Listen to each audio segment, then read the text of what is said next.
Nós temos uma parte para passar para vocês sobre o DAP-BGE.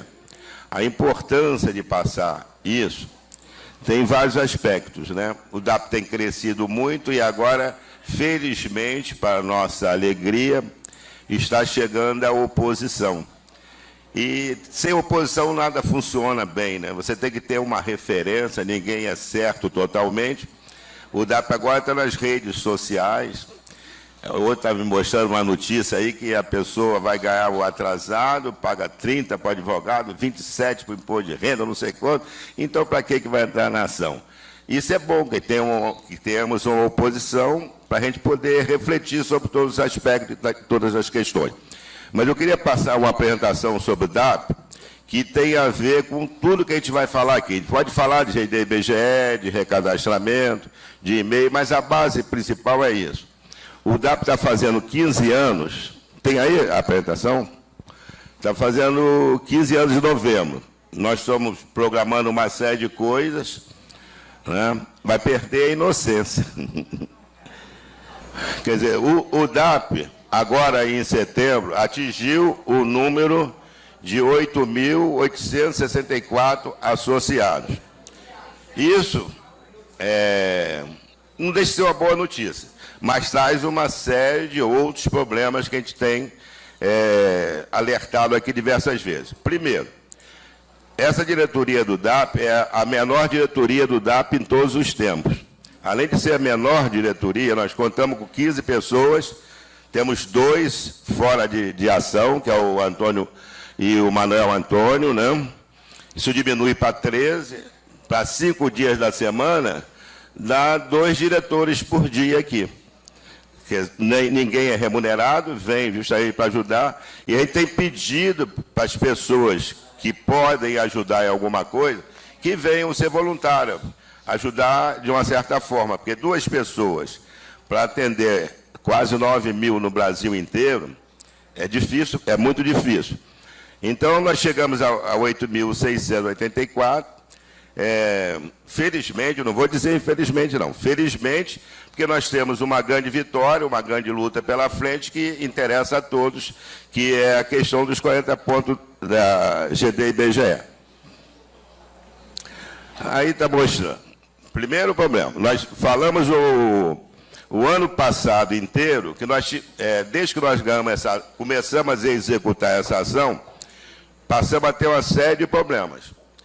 Passamos a ter problemas junto ao Ministério do Planejamento, tirando o DAP de folha seguidamente, a gente ficando sem recursos para tocar os nossos trabalhos, e tivemos muito ataque do nosso site.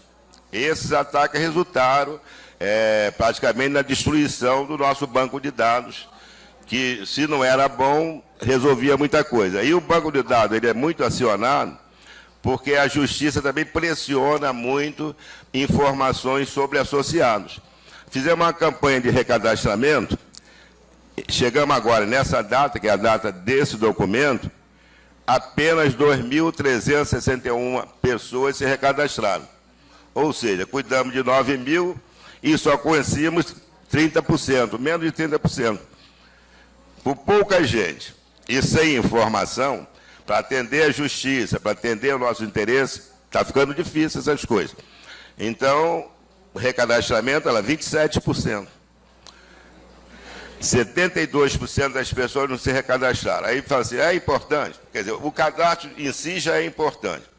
Por diversas vezes, na hora da incorporação, a gente pega o nome de um associado recente, aí vai informar para ele incorporar os 40 pontos. Chega lá, ele não botou o CIAP, não vai receber. Botou o CPF do cara que estava batendo a máquina para ele. O BGE não vai pagar. Isso vai gerando uma série de trabalhos sem necessidade, né? Tem pessoas que não colocam o nome na hora de fazer a inscrição. Não é isso mesmo, Sheila? Eu queria, por isso que eu lembrei de você agora. Quer dizer, a Sheila é voluntária, nós temos 12 ou 13 diretores, e a Sheila veio como voluntária, está sendo de grande valia, esse trabalho é dela, inclusive. Então, essa questão é uma questão muito séria desse recadastramento. Num determinado momento, a gente sempre na vida acaba tomar a situação melhor, cada um para si. Quer dizer, num determinado instante, pode ser que a gente tenha que trabalhar só os 2.361. Não podemos continuar. Telefona, quando tem que telefonar para algum associado, eu não sei por que aposentado e pensionista anda tanto. Nunca estão em casa, não tem como dar recado. A gente fica ligando, às vezes 2 dias, não é assim mesmo? Já conseguiu falar com alguém? Alguns poucos. Então, difícil. Se tiver tudo aqui no DAP, facilita. A gente trabalha menos e produz muito mais. Aí agora vamos para a questão do recadastramento tá ali. Tem mais, eu acho que a gente pode pular agora para a GD e IBGE, porque tem outras informações vai passando devagar mesmo, pode passar. Quem é feminino, as mulheres superam os estados, o maior é Rio de Janeiro, como todo mundo já sabia, nível médio acima de nível superior. Volta aquele quadro, por favor. Quem estava falando aqui, na idade vai acontecer a mesma coisa. Sem informação. Se a gente escreve 2.977, não disse se é de nível superior, se é de nível intermediário. Isso traz uma dificuldade que vocês não imaginam. No recadastramento, todos aqueles quadrinhos têm que ser preenchidos. Senão a gente tem que ligar para o Acre, para o Amapá, para o Amazonas, para saber, você é nível médio, é nível superior, e não acha a pessoa. Vai passando um de cada vez. Eu acho que eu me enrolei. Aí a questão da idade não tem grande importância, mas também 768 tem vergonha de dizer qual é a idade, né? A data do nascimento. 8, quase 10% não informa que ano nasceu. Isso interfere em muita coisa. Aí vamos lá, frequência por categoria. 80% são aposentados, pensionistas só 4%. Temos um ganho, desde a fundação do DAP, nós temos um grande número de ativos. Muitos ativos agora, quando entram, mas eu sou ativo, mas vou entrar no DAP. Mas o DAP foi fundado por aposentado, pensionista e servidores ativos. Um que não está nem aposentado até agora é o Miguel, do Núcleo Sede, que é um dos fundadores do DAP, que é ativo. O DAP sempre não tinha essa discriminação de aposentado e pensionista. E tem 4 que eu não sei o que são. Feminino. Aí só um não informou, mas isso aí é normal, né? Hoje em dia é mais difícil informar o sexo.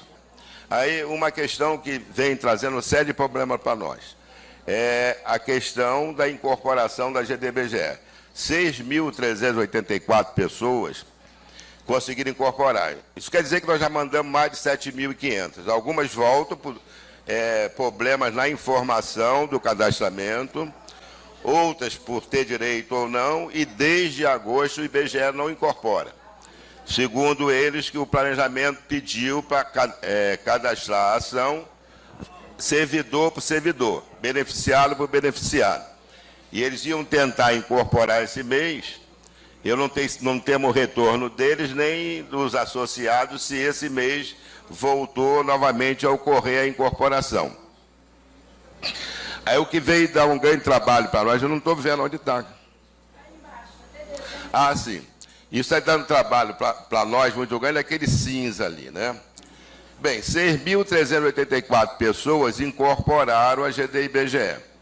A maioria tem direito atrasado. Nós sempre afirmamos aqui que a parte mais importante dessa ação são justamente os atrasados, que é o grande valor, é a razão dessa guerra toda do governo contra o DAP-IBGE, do AGU.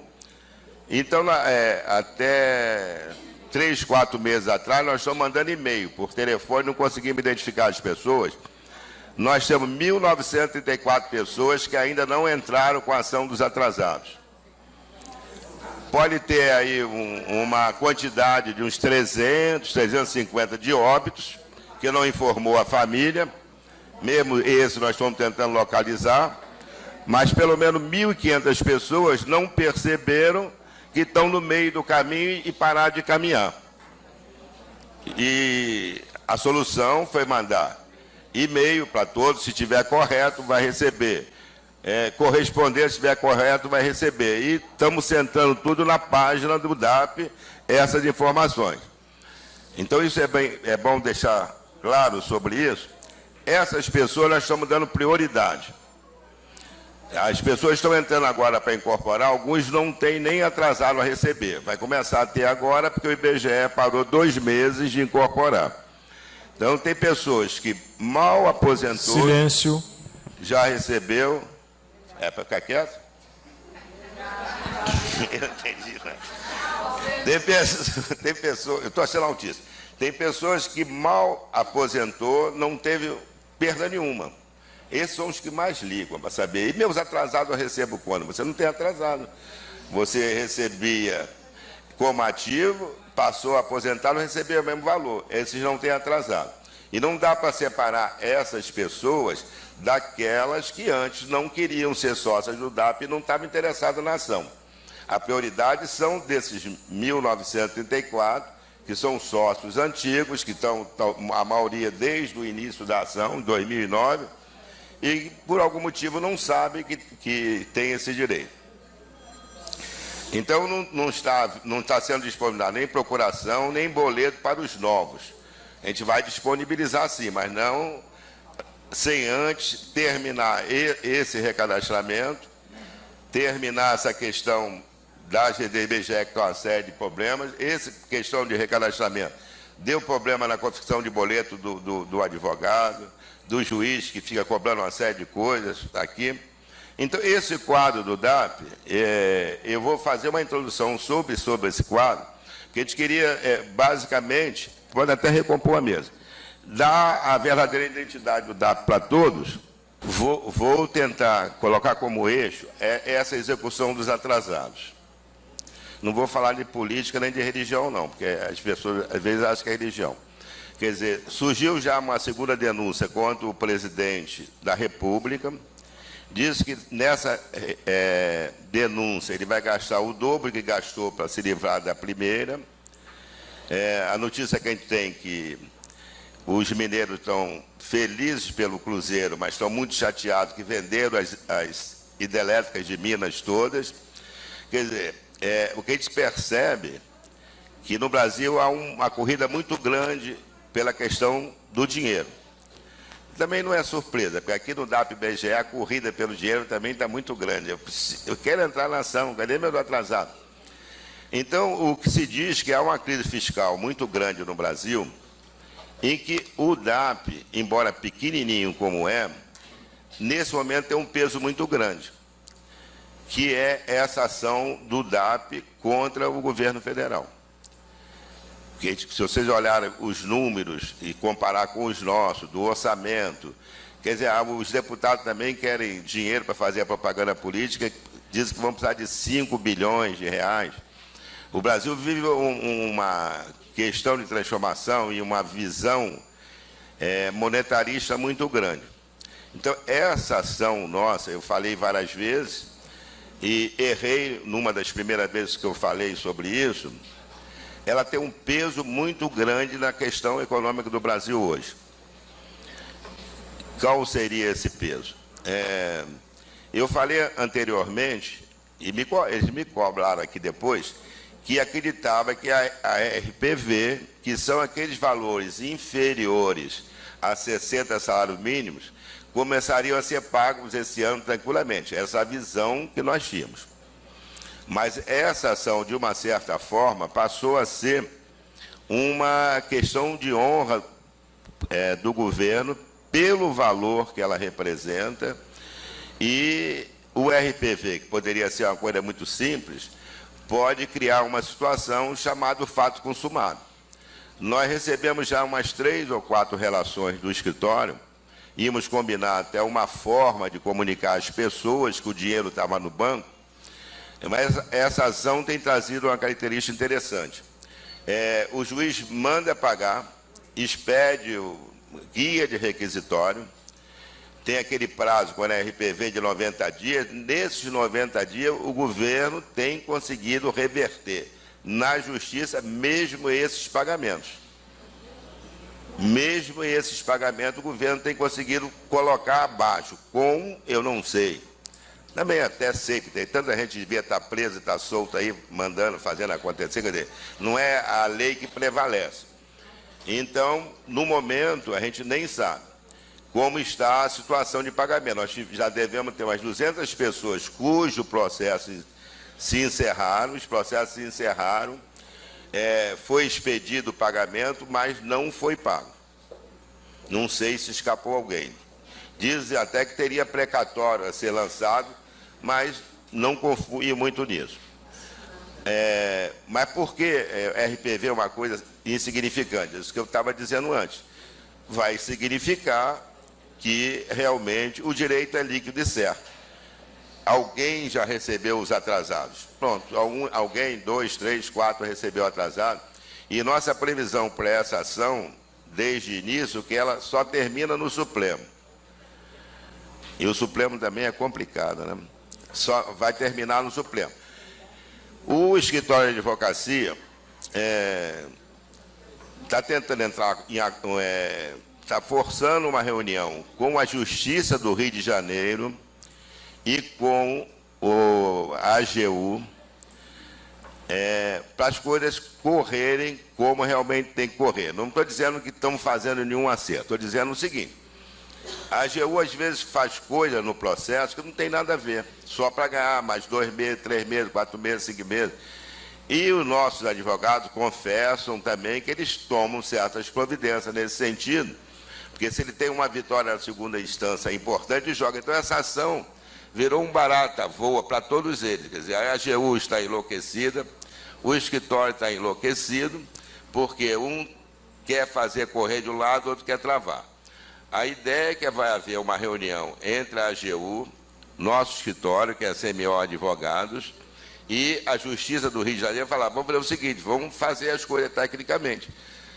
Nós não vamos abrir mão de princípios, são princípios jurídicos nossos, e vocês também não. Mas está acontecendo coisa do arco da velha, como que eu estava falando até há pouco, um requisitório já expedido, chegando a ser o quase 90º dia, e o governo conseguir dar baixa, pegar o dinheiro de volta. Isso é uma coisa totalmente absurda, não existe. Então, essa reunião, eles estão tentando, esperam conseguir essa reunião até o final de outubro, novembro, depois a Justiça entra em recesso, para ver se a ação passa a ter uma tramitação corrente, que não vá, não volte. Do dia, aquele é a Carmen, só porque ela está trabalhando, mexer com ela. O da Carmen, depois que terminou, o juiz chegou à conclusão que tinha que começar tudo de novo, porque o valor não estava muito certo. Quer dizer, desde 2015, porque todo mundo que liga aqui, que entra num dia com atrasado, no dia seguinte começa a ligar: qual a minha ação? Quando é que eu vou receber? Não é tão simples, não é tão simples. A ação, era a Carmen, uma série de pessoas, nós começamos em 2015, algumas pessoas começaram antes, já pedindo atrasados, e o juiz mandou voltar lá ao início da coisa. Essa ação passa o dia inteiro em discussão, aqui na vara, lá no tribunal, mas a gente não perde em nenhum momento a confiança, porque nós não temos nenhuma derrota nessa ação. Eu gosto sempre de frisar isso. Todos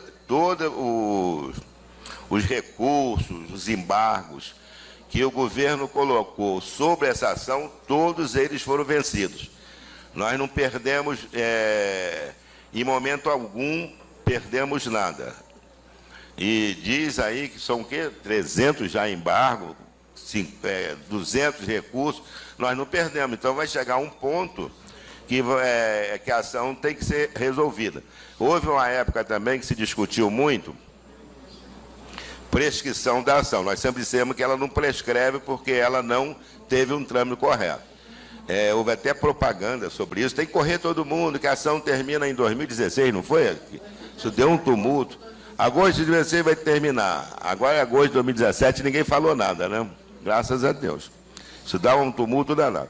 Então, essa questão, associada com toda a história que a gente estava falando, relembrando que só temos de voluntário aqui, atualmente, a Sheila, e que temos a diretoria pequena e está resolvendo de toda forma.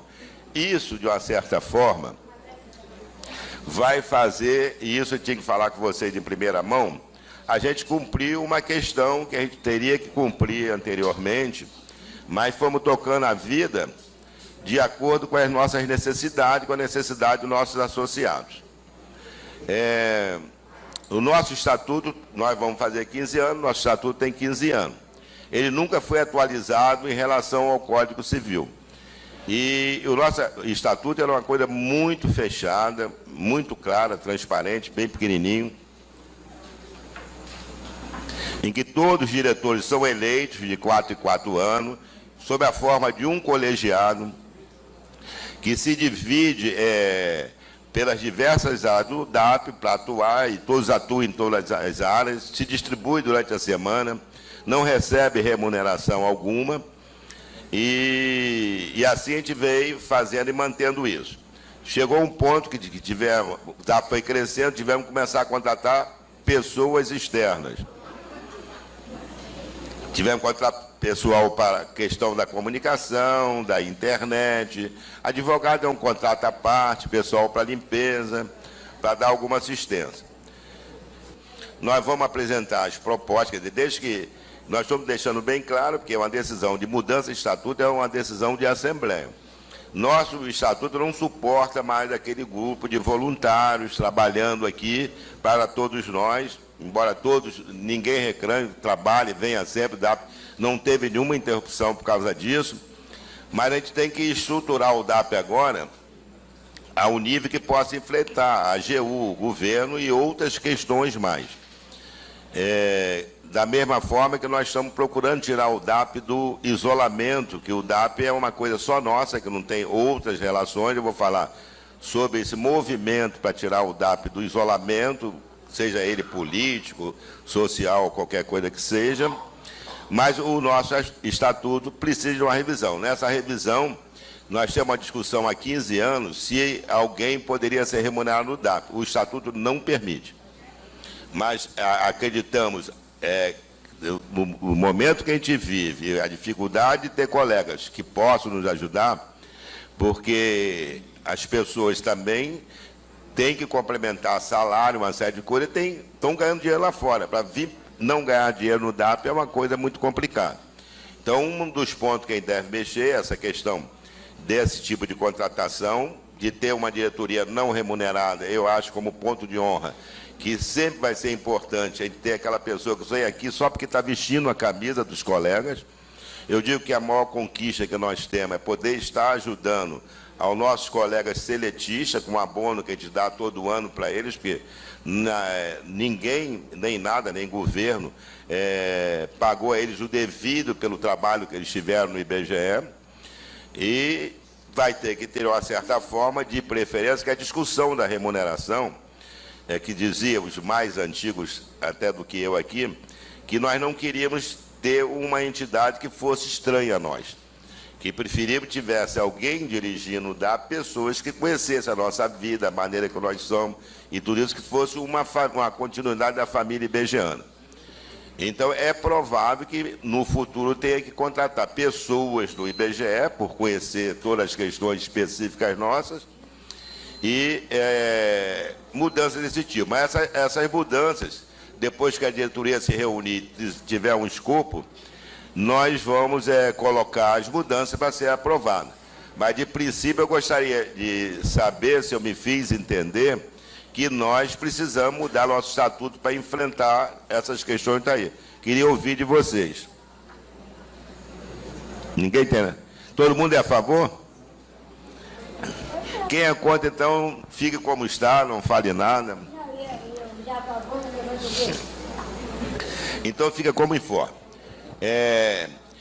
Eu vou sair totalmente de GD e IBGE, mas eu vi vários zap, que chama, né, e-mail, aí de uma série de pessoas falando contra a ação, e até pessoas que viriam aqui hoje falar. Eu tenho um microfone à disposição, que as pessoas estão falando porque talvez por falta de informação. Se quiser falar agora na Assembleia, para todos entenderem. Cadê o rapaz com o microfone? Está ali. Tinha uma pessoa que vinha aqui hoje para falar sobre a ação. O absurdo da ação da GD e IBGE. Mas não é por inimizade, não, para nós. Isso aí só vai enriquecer o nosso entendimento da ação. Ninguém quer falar mais sobre GD e IBGE? Não, né? Olha só. A coisa de um ano atrás, mais ou menos, Quer dizer, nós sempre somos muito assediados por uma série de questões, de pessoas interessadas nesse universo de aposentado e pensionista do IBGE.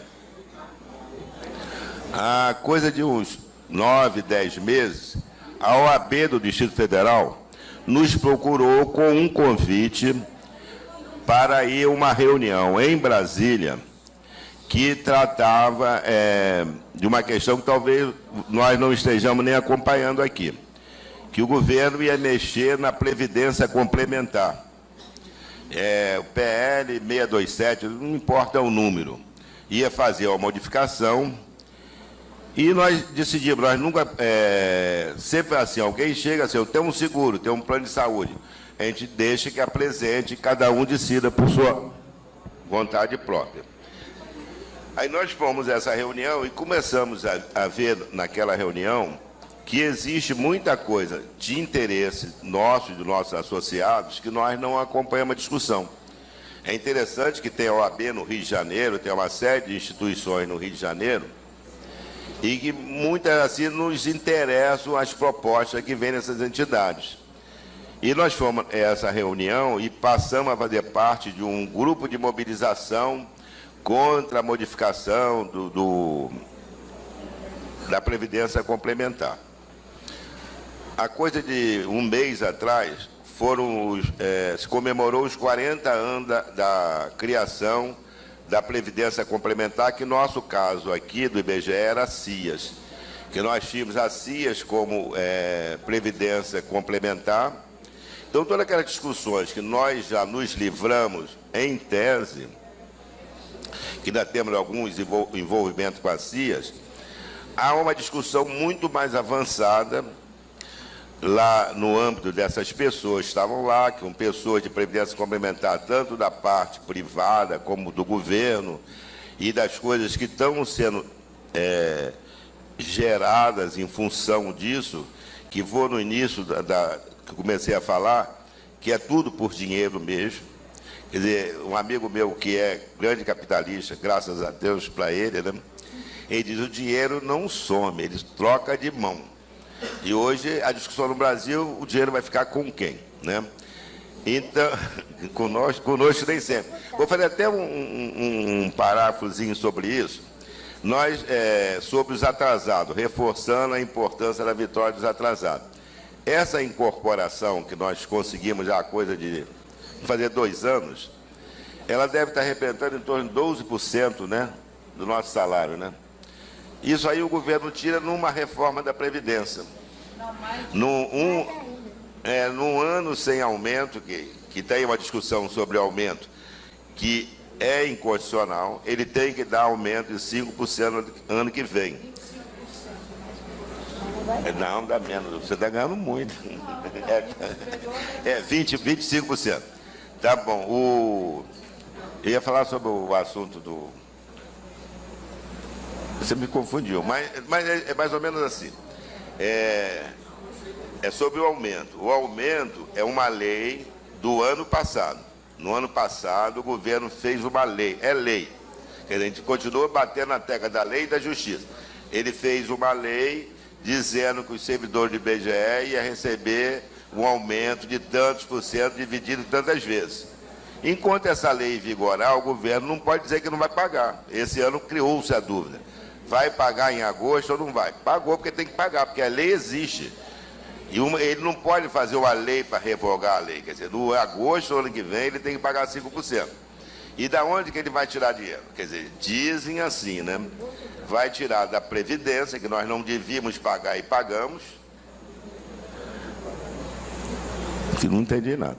14%. Nós pagamos 14%. Sim, ele tira da Previdência, tira do juros, tira da inflação, quer dizer, a gente ficou aí durante uma grande parte de um governo passado aí, ficamos um tempão que a gente ganhava quase um salário mínimo, o salário nosso era irrisório. Então, os mecanismos econômicos, monetários, o governo tem. Por isso que eu digo da importância dos atrasados. Já o atrasado, não. O atrasado você vai utilizar dele como vai preservar, vai pagar dívida, vai fazer gerar mais recursos. Essa é a grande questão, mas a incorporação é importante, porque era um direito que não poderíamos ter aberto mão. Mas daí por diante, o atrasado passa a ser importante em função das várias modificações da economia brasileira. Então, nós fomos lá e é assim, vai ter um fundo de pensão. Nós temos um que nesse grupo que não convidou a CIAS, que lá tem FUNCEF, Postales, tem Banco do Brasil, todos os fundos de pensão fazem parte desse grupo, e para representar os servidores do IBGE, quem foi convidado foi o DAP-IBGE. Porque eles acreditam que a CIA não tem a menor chance de representar como talvez o DAP possa representar. Então, esse grupo todo reunido lá, a gente passou a descobrir uma série de coisas. Esse tal desse fundo de previdência, quem mais disputa, que seria uma coisa privada, quem mais disputa é o governo. O governo central, ou seja, o governo federal, criou um negócio chamado FUNPREV, que ele acha que deveria ser dele todo, quer dizer, além de já ter o INSS, estou falando de dinheiro, não estou falando de política, além de já ter todo o dinheiro do INSS, que ele foi gastando antes de pagar as aposentadorias, e agora diz que não tem dinheiro para pagar, construiu Brasília, canal da maternidade, Belém, Brasília, fez uma série de coisas com dinheiro, e depois o dinheiro acabou, e tem que mudar tudo. Então, além desse INSS, ele criou um negócio chamado FUNPREV, que é a Previdência Complementar do governo federal. Está impondo uma série de restrições aos estados, também nessa questão do dinheiro, da poupança nacional, da poupança dos estados, o dinheiro que vai estar disponível, como teve aí, mesmo na CIA, que jogou mais de 50 mil fora, via Banco de Santos. Estou falando essas coisas mesmo para quem não entende, que eu sei que a gente não se preocupa com nada disso. Mas os fundos de pensão se viram para fazer um monte de negociada para atender político aí, e chegou a situação que chegou, e o governo quer ser o dono da cocada nessa história de fundo. Então ele criou o fundão, é o Fundo de Previdência Complementar do governo federal. Aos estados, já tem 10 estados que também já tem essa questão de fundo de previdência complementar dentro do ajuste que foi pedido. Então, a ideia é mais ou menos assim, o mesmo patrão vai te dar um determinado recurso como aposentado no final do seu trabalho, limitado, caso você não compre dele também a outra parte do mesmo dinheiro. É uma aposentadoria só, você vai comprar uma parte de uma maneira e outra parte da outra. Ou seja, nós que trabalhamos com 12%, 13% pagando de previdência, que quando estávamos na ativa, vai se pagar 30%, 35%, 40%. Aí, o limite é o teto de negociação. não, aí estou falando que vai se pagar no futuro. Vai se pagar quase 50% do salário, nós já estamos aposentados, né, gente? Mas não pensa que nós estamos livres de pagar alguma coisa, não. Vão pagar todo esse dinheiro para ter uma aposentadoria próxima daquilo que ganhava na realidade quando estavam trabalhando. Um outro consenso também que a gente precisa saber é que na concepção atual não existe mais a figura de pensionista. Estou falando, vou frisar, estou falando de DAP, IBGE, futuro, 10, 15 anos. Pensionista, há um consenso em todas essas reuniões, que a mulher hoje tem muito mais poder, capacidade para trabalhar e ganhar dinheiro do que o homem. Portanto, não se justifica ter pensionista. Não entro no mérito dessa discussão, que é uma visão própria deles. Eu acho que a mulher já deu mais que eu devia ter dado de sacrifício, no sentido que ela entrou também no esforço do desenvolvimento do final do século para agora, que cuida de filho, cuida do trabalho fora, cuida do marido, cuida de tudo. Eu não faço, se eu fosse mulher, não faria isso, mas cada um escolhe o seu destino. Então, dessas questões todas, surgiu também nessas reuniões uma outra discussão. Não há muito tempo foi criado no Brasil uma coisa chamada Estatuto do Idoso. Todo mundo já ouviu falar, né? E basicamente ninguém considera que existe uma lei que protege as pessoas a partir dos 60 anos de idade. E, às vezes, estão na justiça, mesmo aqui nessa ação, quando a gente fala que tem prioridade o idoso, quer dizer, é só uma bandeirinha, é prioridade. Mas não, é uma lei que dá uma série de direitos, de vantagens mesmo, e é bom que seja vantagem também, para as pessoas acima de 60 anos de idade. Isso está gerando uma nova classe de advocacia, em que existe lei específica para o idoso. O idoso não tem que estar disputando seus direitos em igualdade mais de condição com aqueles que têm menos idade.